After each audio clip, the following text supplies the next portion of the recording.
Suppose నాకు rank 3 వచ్చిందమ్మా, rank of A3, rank of AB is also 3. This is equal to నాకు 3 unknowns ఉన్నాయనుకోండి, అప్పుడు నేను ఏమంటాను, the system has unique solution అని చెప్పేసి రాసి స్టాప్ చేస్తారు.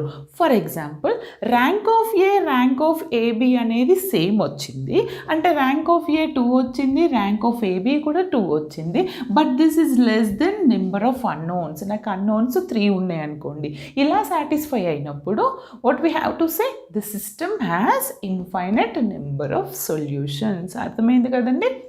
Rank of A, rank of A B equal అయినప్పుడు కన్సిస్టెంట్ అంటాము, నాట్ ఈక్వల్ అయినప్పుడు ఇన్కన్సిస్టెంట్ అని మెథడ్ స్టాప్ చేస్తాము, the system has no solution అనాలి. ఒకవేళ కన్సిస్టెంట్ అయినప్పుడు you have to check these 2 conditions, whether the both rank is equal to n, that system has unique solution.